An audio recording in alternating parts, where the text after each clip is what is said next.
নিত্যপণ্যের দাম বৃদ্ধি ও বিভিন্ন পণ্যে সরকারের বর্ধিত কর নিয়ে মুখ খুলেছেন বৈষম্য বিরোধী ছাত্র আন্দোলনের আহ্বায়ক হাসনাত আব্দুল্লাহ। অন্তর্বর্তীকালীন সরকারের নানা সীমাবদ্ধতা ও দক্ষতার বিরুদ্ধে মানুষ আজ প্রকাশ্যে অবস্থান নিচ্ছে বলেও ক্ষুব্ধ মন্তব্য করেন তিনি।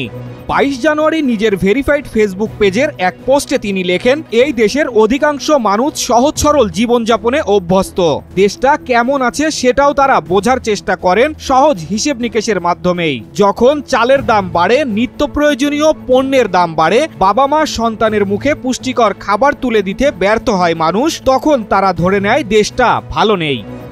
হাসনাত লেখেন, ফ্যাসিজমের দোসররা লুটপাটের অর্থনীতি জারি রেখে দেশের বিপুল পরিমাণ অর্থ বিদেশে পাচার করেছে। জুলাইয়ের স্বাধীনতায় গণমানুষ আবার নিজেদের কথা বলার, হতাশা ব্যক্ত করার, প্রতিবাদ করার সক্ষমতা ফিরে পেয়েছেন।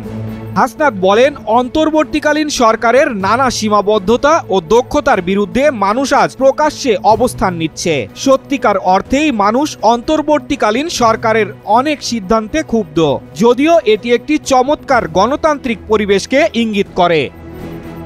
এদেশের জাগ্রত তরুণ সমাজকে বিভ্রান্ত না করে তাদের নিয়ে দেশ গঠনের সর্বোচ্চ প্রচেষ্টা করতে পারলে আমরা সফল হব। আর অপরপক্ষে গণমানুষ বর্জিত বিভাজনের রাজনীতিকে প্রশ্রয় দেয়া হলে জুলাইয়ের সাথে বেইমানি করা হবে। সরকারের অন্যতম একটি দায়িত্ব কি তা স্মরণ করিয়ে আহ্বায়ক বলেন, জনজীবনে চাপ সৃষ্টি করে সরকারের এমন প্রতিটি পদক্ষেপের পূর্ণাঙ্গ ব্যাখ্যা এদেশের প্রতিটি মানুষ জানার অধিকার রাখে। এটি নিয়ে ন্যূনতম গড়িমসি করার অর্থ হলো আগামী বাংলাদেশ নিয়ে গণমানুষের স্বপ্ন এবং অন্তর্বর্তীকালীন সরকারের অস্তিত্বকে বিপন্ন করা বলে মনে করেন তিনি।